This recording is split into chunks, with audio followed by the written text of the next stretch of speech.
これ本当に叶うな、現実化するな、夢ってやっぱり叶うんだってわかりますよ。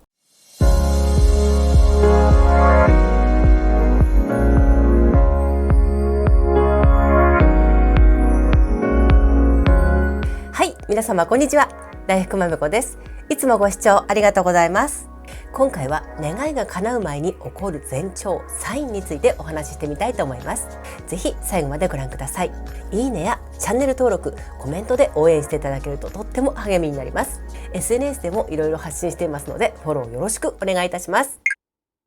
はい、では今回は心の準備できてる？あなたの願いがもうすぐ叶う前に現れる前兆、サインというテーマでお話ししてみたいと思います。昨年の11月にチャンネル登録者4万人達成記念ということで、引き寄せの法則 Q&A という企画をやったんですけど、その時にいただいたご質問の中で、引き寄せの法則が発動し始めた時の前兆や印はありますかというご質問がありました。たくさんのご質問にまとめてお答えしたので、それぞれ簡潔にまとめる形になっちゃったんですけど、このご質問とってもいい内容だったので、ちょっと詳しく今回お話ししてみようと思いました。 Q&A の動画と重なる部分もあるかと思いますが、どうぞご了承ください。2025年新年を迎えて皆さん今年こそは願いを叶えるぞって意気込んでいらっしゃる方も多いと思います。私も今年叶えたい願いがあるので、皆さんと一緒に頑張りたいなと思っています。では、願いがもうすぐ叶う時に起こる前兆、サインについて5つ挙げてみたいと思います。まず1つ目は、シンクロニシティが頻発する。シンクロニシティとは、意味のある偶然の一致のことです。たまたまゾロ目数字を見るとか、ある人のことを考えていたら道でばったりその人に出会うなんて時のことですね。ゾロ目を見るためにずっとその数字が揃うまでじっと見てるのは偶然じゃないですよ。パッと見た瞬間にその数字が揃っているっていうのがシンクロニシティなんです。これ偶然の一致だからこそ意味があるんですよ。これが頻発するようになるということは、宇宙とつながって無限のエネルギーを受け取れるようになっているという証拠なんです。私の場合は動画が伸びる前、バズる前に特にこの現象が起きます。本当に毎回そうなるんですよ。特定のゾロ目数字を1日何回も、それも毎日見るんですね。特に555とか1111とかが多いですね。なんかゴーゴーって感じでノリがいいですよね。宇宙に応援してもらってるような感じになります。この現象が起こり始めると本当に異常なぐらい頻発するので分かりやすいんです。エンジェルナンバーっていうだけに天使さんがもうすぐ来るよ、叶うよってお知らせしてくれているように感じます。なのでこのサインに気づいたら、焦ったり執着したりしないで、もう宇宙にお任せしちゃいましょう。すでに叶ったかのようにリラックスして、淡々と日々やるべきことをやりながら待つようにしています。でここ間違えちゃう方が多いんですけど、何にもしないで宇宙にお任せしてるだけでは何も変わりません。私だったら皆さんに喜んでもらえるような動画を作ることなんですけど、願いが叶うと信じて必要な行動をしてくださいね。そして結果は宇宙にお任せという感じです。はい、ではもうすぐ願いが叶う前兆の2つ目は、すべてのことがタイミングよく起こるようになる。願いが叶う前というのは、パズルのピースがはまるみたいにピタッピタッと全てのことがタイミングよく起こるようになります。例えば私の場合だったら、ある資格を取ろうと思った時にぴったりのタイミングで臨時収入が入って、でそれも金額がその資格を取るために必要な金額ぴったりだったんです。また急に大事な用事が入ったとしましょう。でもその先に大事な用事があって困ったなって思ってたら、たまたま向こうから都合が悪くなったってキャンセルになることもあるんです。で私の場合なんですけど、あるイベントがあったんですけど、どうしてもその日都合が悪くて行けなくなっちゃって、いやどうしよう参ったなって思ってたら、そのイベントがコロナで中止になってしまったっていうことがありました。いやあれには本当にびっくりしましたね。またはあるものを買いに行ったら、たまたま1個だけお店に残っていて偶然買えたりとか、あとは期間限定の商品が、ちょうどその最終日でギリギリ買えちゃったとかあと私これすごいびっくりしたことなんですけど、美術館のチケットを買うためにすごい行列になってて、並ばなきゃいけないなって思ってたんですよ。でその列に並んでチケットを買うためだけに1時間並ばなきゃいけないっていう状況だったんですね。でそしたら通りがかった見知らぬ女性に声をかけられて、なんか都合が悪くなって行けなくなったので半額で譲りますって言われたんですよ。もう私びっくりしちゃって、いやこの人天使なのかなって思ったぐらいなんですよ。でね、その方のおかげで並ばずに、でそれも半額でチケットが手に入ったっていうことがありました。こんな些細なことでもナイスタイミングっていうようなことが頻繁に起こるようになると、他の願いもこんな風にもうすぐ叶うよっていうサインなんです。ですからこういう時は疑ったり、おかしいな、これは変だぞ、怪しいなんて思わずに、叶って当たり前、もう叶うことが通常モードなんだっていう意識で自信を持ってどんどん受け取っていくことで引き寄せのゾーンに入れます。それこそちらっと思ったことが何でも思いのままに叶う、異次元の体験ができます。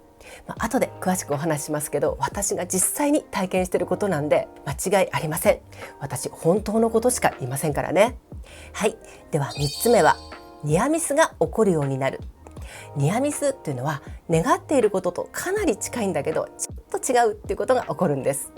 本当の願いが叶う前に予行練習している感じっていうんですかね。で私ね、年末にチャンネル登録者数が6万人になったんですよ。で皆さん年の瀬でお忙しいかなと思ってね、こっそりしてたんですけど、5万人を超えてからは、区切りのいい時だけお知らせすればいいかなって思っています。で私はもともとね、年内に5万人達成できればいいかなって思ってたんですけど、思ったより早く叶っちゃったんですね。でこれはもしかしたら年内に6万人達成できるかもなんて思って、願いを上乗せして1万人追加してみることにしたんです。でこれをね、贅沢すぎるかなとかずうずうしいかななんて思わなくていいんですよ。願いに遠慮することはないんですよ。皆さん、自分の本音の願いに素直になることが大事なんです。皆さん覚えておいてください。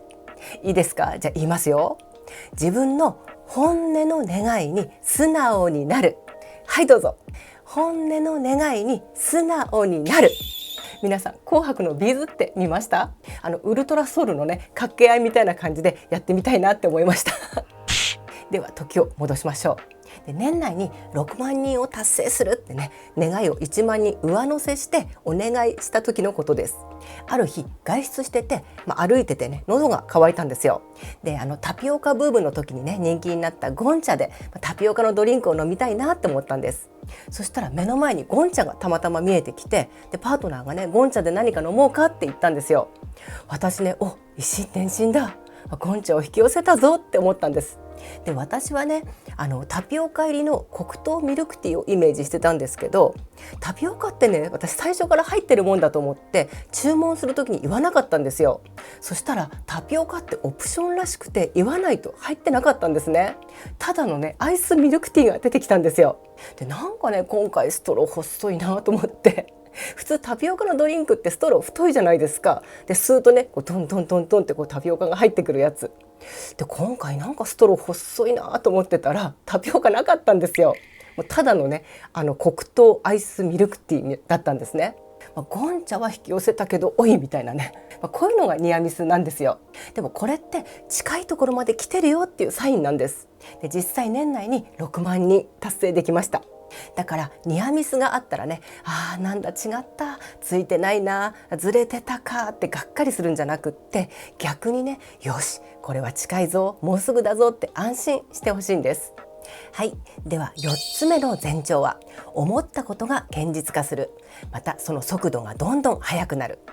Q&A の動画で別の方のご質問で、願いと違うことが引き寄せられてしまうというご相談がありました。でその時に私ね、引き寄せは願った通りにはなってなくても思った通りになってるんですよってお話ししましたね。皆さん覚えていますか？引き寄せの法則は意識を向けていることが引き寄せられます。良くも悪くも思っていることが現実化して叶ってしまうというわけです。これ量子力学でも証明されていて、意識を向けていることが現実化するんですよ。ですから願いではなく不安とか恐れの方にフォーカスしてはいけないよということなんです。で波動が高く強くなってね、引き寄せモードになってくると、思ったことが現実化するスピードがどんどん速くなってきます。これね、小さなことを見ると分かりやすいんですよ。いきなり本当の願いがドンと叶うというより、些細なこと、日常的なことでちらっと思ったことや意識を向けたことが、いいことも悪いことも全部現実化しているのに気づくと思います。なので願ったことじゃないことが引き寄せられているようでも、思ったことが現実化しているということは、引き寄せ自体はちゃんとできているということなんです。あとは願ったことがしっかりと引き寄せられるように、本当の願い、自分の正直な気持ちに目を向けること、物事をポジティブに考えて、叶ってほしくないことや不安や恐れの方にフォーカスしないように気をつけましょう。ここまで来ると基本的な波動は高い状態なので、あとは自分の意識や感情を日々丁寧に整えることが大切です。全体のことをね、紙視点で俯瞰したり、あと自分のことも客観視ができているわけですから、心が安定して波動も整うようになってきているはずです。本当の願いが叶うのももうすぐと思っていいでしょう。最後の5つ目の前兆は、願いが叶った状態を前もって疑似体験するようなことが起こる。これはね、かなりリアルな感覚を味わえますよ。ニアミスとも似てるんですけど、これは本当に体感としてすごいんです。あ、これ本当に叶うな、現実化するな、夢ってやっぱり叶うんだってわかりますよ。でね、これも私の話なんですけど、結婚生活がうまくいかなくなって、で辛すぎてね、家を出たいなって思っていた時に、息子が大学受験の大変な時だったんですね。で東京のね、大学を何校か受験するために、私と息子と2人でね、東京で何日かホテル住まいをしていました。そしてね、その時にある街のメインストリートをね、2人で並んで歩きながら、私がね、しみじみと、こんな街に2人で住めたらいいな、どんなに幸せだろうって思ったんです。でね、そこでジーンと胸が熱くなって、思わず涙ぐんじゃったんですね。そしたらまさかですよ、その翌年、本当に2人でね、東京のその町の近くに引っ越すことになったんです。たまたまね、紹介された物件がその町の近くだったんですよ。本当にびっくりしました。あの時の光景はね、まるで神様が映画の予告編を見せてくれているような感じがしました。で、これについてはもう一つの考え方があります。偶然たまたまね、疑似体験をするようなことが起こってから、次に現実化するというね、この性質をうまく利用すれば、意図的に願いを叶えることもできるということが分かりました。自ら動いて疑似体験を作り出すことによって、願いを引き寄せることもできるんです。つまりね、叶った未来を先取りして、叶った時の感情、やった、最高、嬉しいみたいなね、こういう気分、感情をね、先に疑似体験してしまえばいいということです。いつもね、私動画で言ってますけど、先に叶ったつもりでお祝いしちゃう予祝もこれに当たります。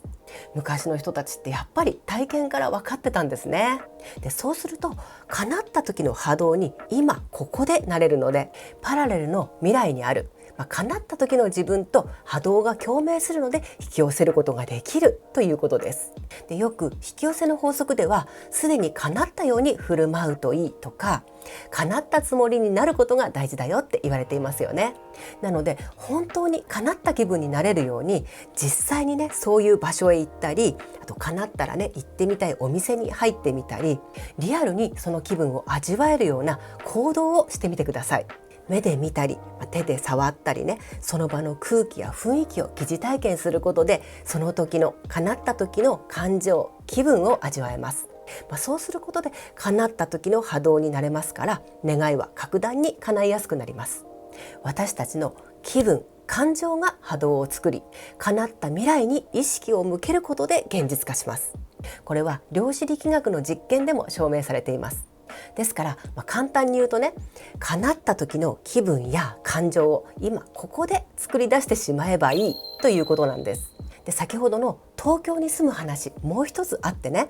もう10年ぐらい前の話なんですけど、新幹線が開通する前の工事中の線路をね、私車を運転しながらいつも横目で見ながら、私はね、新幹線に乗って東京へ仕事に行くんだっていつもイメージしていました。これただね、家の中で想像してるんじゃなくって、実際に新幹線の線路を目で見ながら、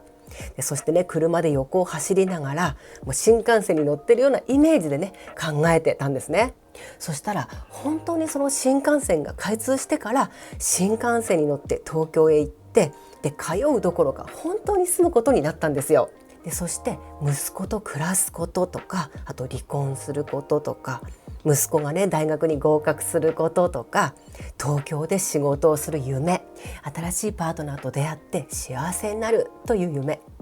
これら全部の夢がいっぺんに、次々に叶っていったんです。すごい効果でしょ。ですからお金持ちになりたいんだったら、もうお金持ちになったつもりで高級ブランドのお店にね入ってみたり、あと高級ホテルのカフェでお茶を飲んでみたり、こういう疑似体験をするのが本当におすすめなんです。そしてその場の雰囲気を楽しんで、リラックスして、特別なことではなくて自分にふさわしいことなんだって受け入れてみてください。でそれを実際にやってみて、なんかまだ自分には合わないなとか、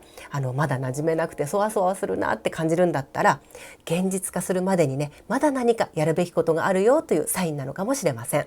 でそしてこれは今の現実を無視してやるんじゃなくって、今の現実をね受け入れながらも、私はいずれこうなるんだ、だから今はねまだちょっと手が届かないけど大丈夫、そのうち必ずこうなるって思ってください。でね、将来私が願いを叶えた時には、今の暮らしのこともきっと笑い話にできるって、今を楽しんで、その時が来るまでねやるべきことをやって楽しみに待とうって思ってください。私もねもう離婚してどん底でボロボロのアパートからね息子と2人で始まって、でね今のこの生活まで来ましたから、絶対に大丈夫です。人生がガラッともう180度変わるような、もうどん底の時期には夢物語だと思っていたようなことが全部叶いましたから、引き寄せって本当にできるんだって私が証明しています。なので今辛い皆さんも絶対に諦めないでください。でもね、結果には執着せずに、とにかく今を楽しんで、やるべきことを淡々と続けて、そして叶った時の気分に今もうなりきってみてください。叶った時に行く場所へ行ってみたり、乗りたい車をショールームへ見に行ってみたり、叶った時の挨拶を練習してみたり、その時に必要になるものをもう準備しておくのもいいですね。さあ、では皆さん、私と一緒にここで叶った時の気分を疑似体験してみましょう。ちょっと一回深呼吸しましょうか。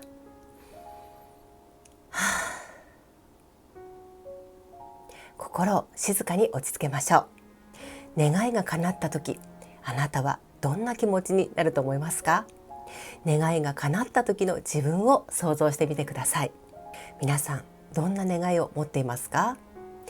例えばマイホームを建てる夢、あとは自分のねやりたい仕事を叶える夢、大好きな人と一緒に暮らす夢、いろんな夢があると思います。ありありとイメージしてみてください。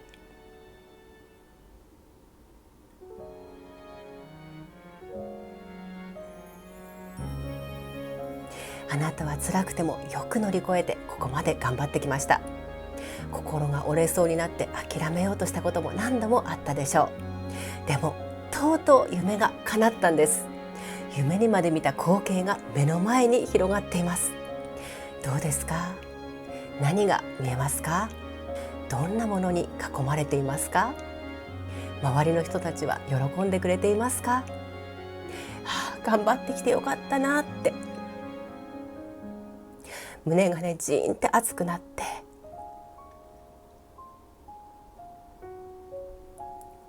体の内側からねもうとてつもない感動の波が押し寄せてきませんか？このね胸の奥がじわっときたり、もう涙ぐんじゃったりね、ふわーっとねハートの内側が波打つような感覚がポイントなんです。やっと私ここにたどり着いたんだって、夢って本当に叶うんだ、私も引き寄せることができたぞ、やった、最高、私偉いってね喜びましょう。そしてねここまで支えてくれた人たちにありがとうって感謝しちゃいましょう。皆さん、ありがとう、ありがとうございます、ありがとうって言っちゃいましょう。